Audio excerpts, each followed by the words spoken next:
All right, I figured I had to do a recording during this Jupiter-Uranus conjunction here, so this is live as I do this. I guess I said that already.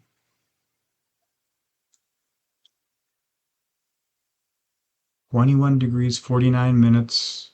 Can round it up to 22, or you can read it as it is. 21 is a 3. 22 is master builder energy. 3 is creativity, unless you're non-trinary. Then it's just a number.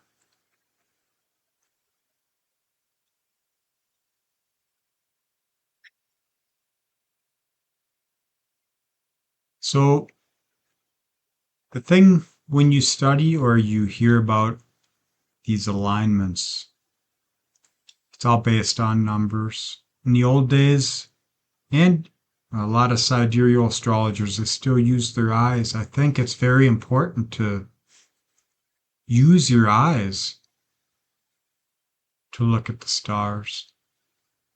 But I don't think that it is everything. So this system, Western Tropical, it's a little bit more mathematical, Earth-centric, psyche, micro to macro.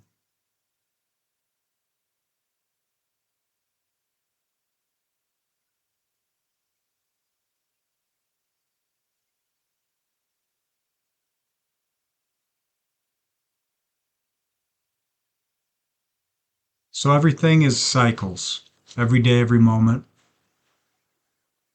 circuits. Ouroboros, Ouroboros, the Zen, the open circle.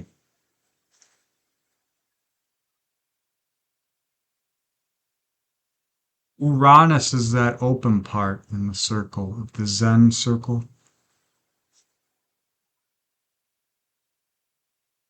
And so you can imagine the energy of change with Jupiter, which is expansion, which is the teaching, like the digestion, the understanding, the gnosis of the teaching, the guru, the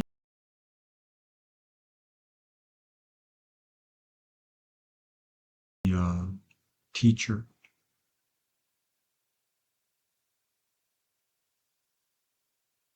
The polarities of benevolence and luck, the full spectrum expression of what that is.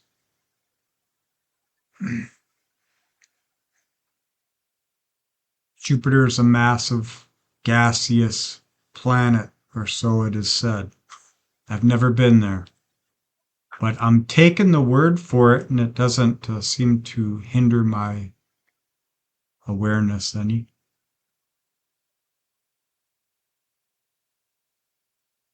It expands things. It's the ruler of Sagittarius, which is the transformation of Taurus. So you can imagine why Jupiter's here right now for us.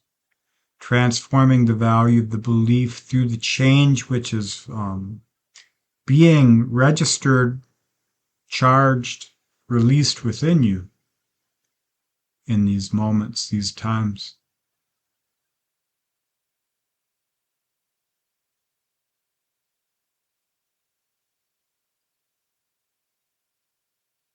So rebellion, revolution, all change mechanism. Think of when something is set and it starts to break down.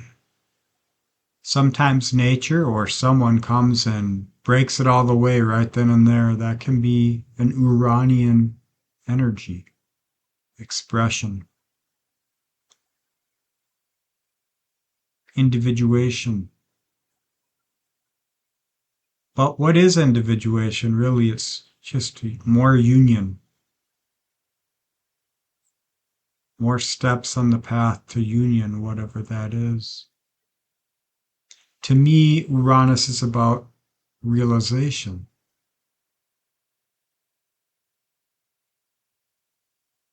So cycles, we've got this Jupiter-Uranus cycle.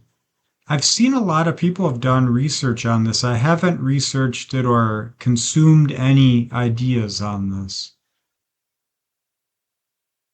I do know Uranus is the wound, the mental wound, the memory, the eternal memory.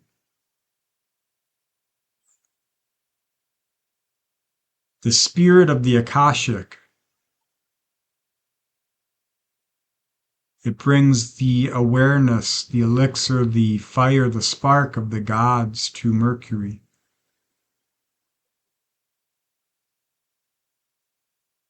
And it also does that for other energies, other aspects of psyche, other planetary bodies, archetypes. So you can imagine this energy, this electrical charge of life grounding through Taurus and expanding through Jupiter. What was everything? What is your process for? What has everything told you that you've been through? And how might that be true today and just another static in the flow of your progression tomorrow? The truths always settle into new understanding. The value of the belief held in relation, or the spirit of what you cultivated through that, is the truth which determines what you hold in high regard and what you release.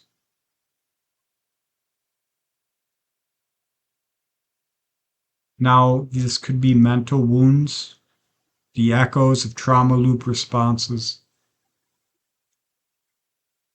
but in a way where it's not so much the memory or the idea that changes, it is more of how you feel, the actual change within you. You're no longer the child, you're no longer the wound. You are what healed through the wound and continue to heal through. And this is a micro to macro thing, or macro to micro, it just depends on your perspective.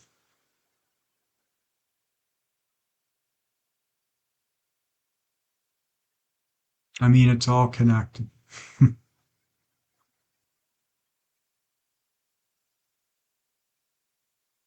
So the rebellion of the self, the awareness of the ignorance of knowledge, and that's shown through the beliefs we hold. A lot of people, they choose to ignore truths because it's too much work, and I understand it. It takes a lot. It points you in the direction of where you can go, where you don't have to consider those things because they're not in the equation. Gives you ideas, a sense. So Aquarius is the sign that is co-ruled with Uranus and Saturn. Now Saturn was squaring Uranus for 2021, I believe, or 2022, somewhere in there. And there was retrogrades, and it was big energy. It was not fun energy. We've seen how that played out in society, helping to break us into our ideations. What elements of society do we resonate with? What cause, what movement is our own? Am I improving this world, this society? Am I improving myself through relation to this? Or am I getting out some tension, some bent up energy that's been handed down to me? Am I releasing that? in an orchestrated manner.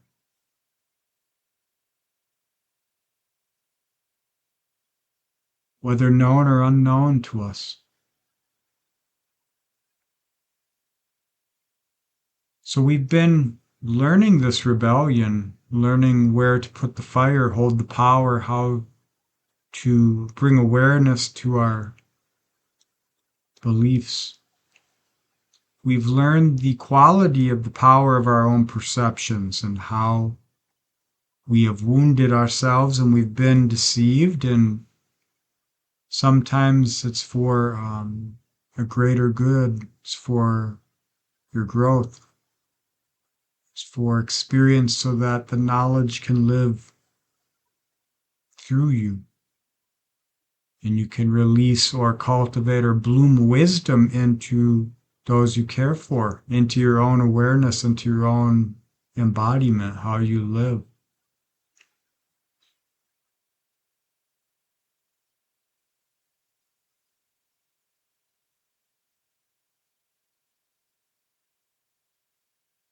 And I like studying astrology as a tool to understand myself and others in the dynamics of life, the alchemy of life, the hermetics of life.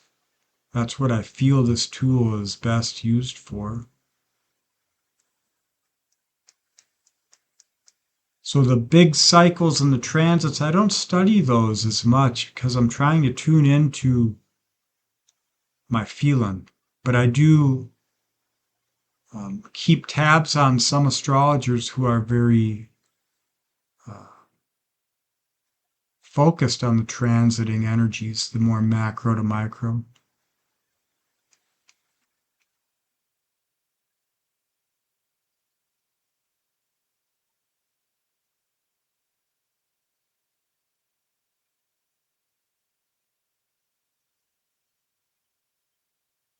And so when you do that, you start to see patterns. You start to pick up the pieces in between.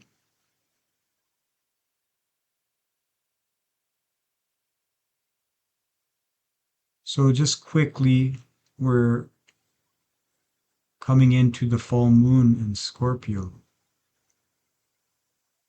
It's going to be in a new phase conjunction with the north node of Chiron.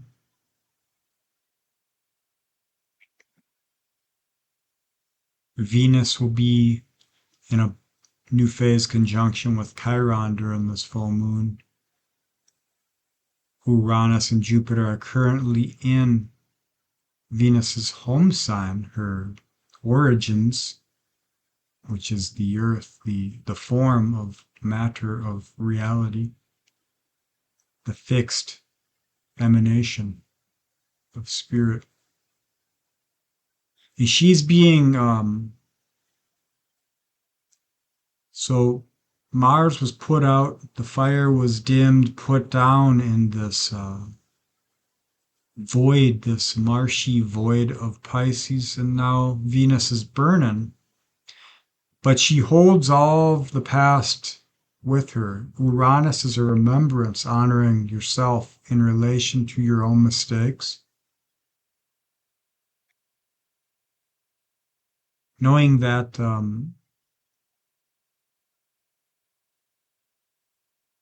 we do wound each other and we continue to wound ourselves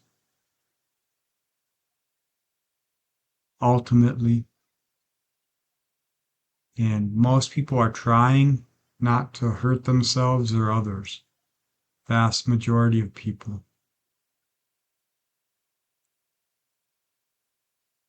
And that it's okay to honor yourself over a narration, whether that be the mob or a personal relation with another, or yourself, most importantly here. For each and every one of us, that's the commonality.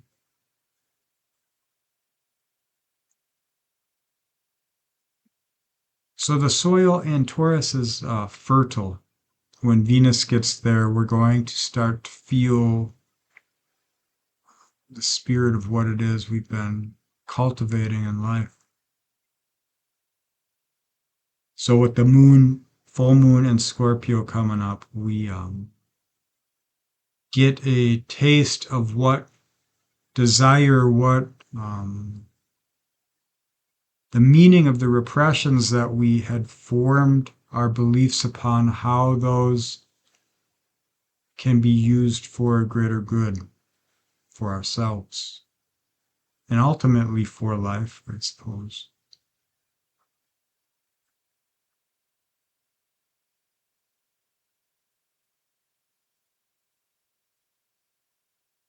All right, so just some ideas on Uranus Jupiter conjunction in sign of Taurus in houses. Now, I'm a Scorpio ascendant.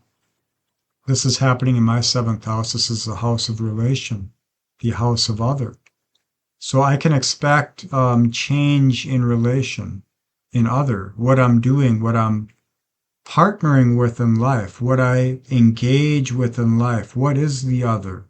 It might be painting, it might be writing, it might be a person, it might be a business endeavor.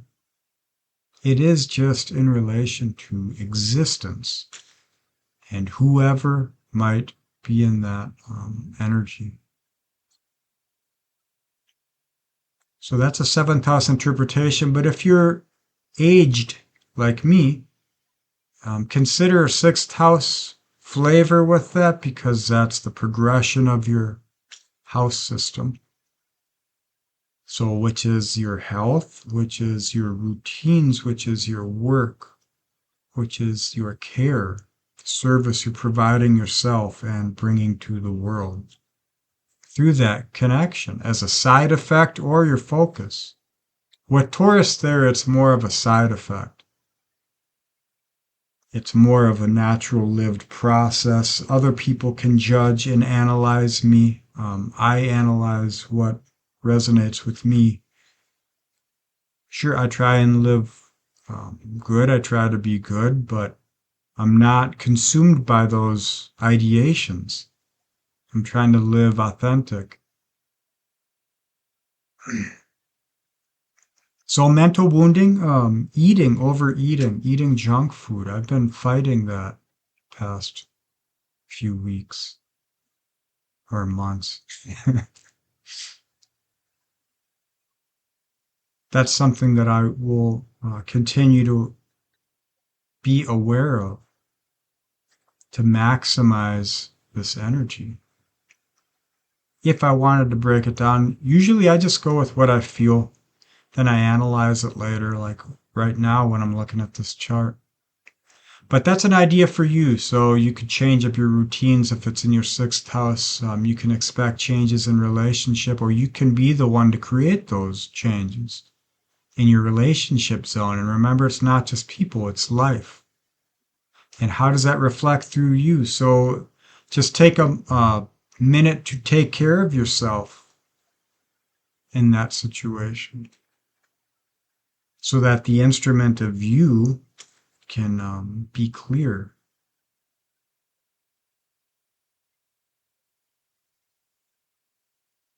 At least as much as you can, little steps essentially. Now, if this is happening in your first house, then your perceptions, your physical body itself, the instrument itself could be going through changes.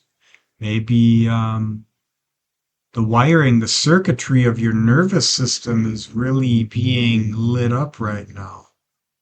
Or maybe you're actually starting to come down from being lit up and you're realizing this body is, this perception is reality. How you feel is how reality actually is for you. Nothing else matters.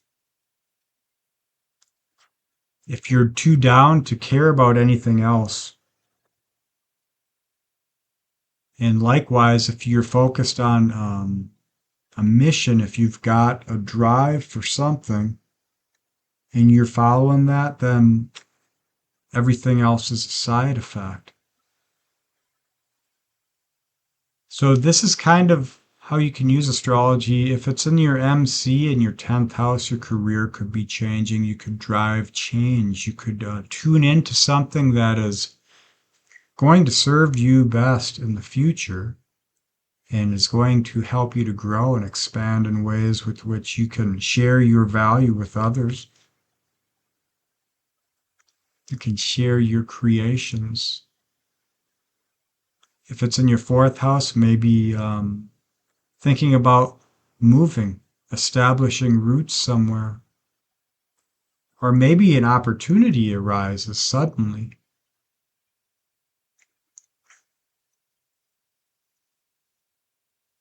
Maybe it's connecting with ancestors or long lost family. So when you start to look at the energies in the house system, the 12ing here of the zodiac, then you get an idea of dynamics in relation to the energies of life, which are more prevalent in our experiences. Like if you're not home a lot, then you're not going to have a lot of energy affecting you in the home unless you have people back there. Or maybe someone would want to buy the house. But if you're at home all the time, then you might notice it a little bit more. Say if it were happening in your 4th house. It's all dynamic. All right, just quick note. Mercury, I believe, goes direct here soon, few days. I think he's stationing in 2 days, maybe. Let's see.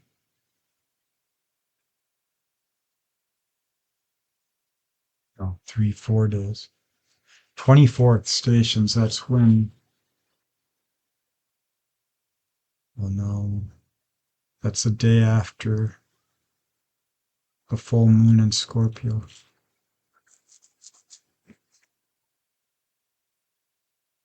And we'll be in a working quincunx that day with Mercury as it stations direct. So we're taking something from the depths of our emotional awareness and bringing it to light here, especially as Mercury comes back and touches Chiron, catches up to Venus in Taurus, meets with Uranus and Jupiter and the Sun. There's a lot of realizations which will be coming up for us individually and collectively, putting some goodwill intention towards self in some ways, or towards the things and the people and the situations and the future that you want is a good investment in these days.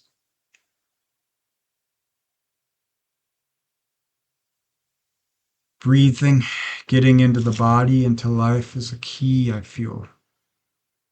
It helps you to understand the value of your lived experience, which is key.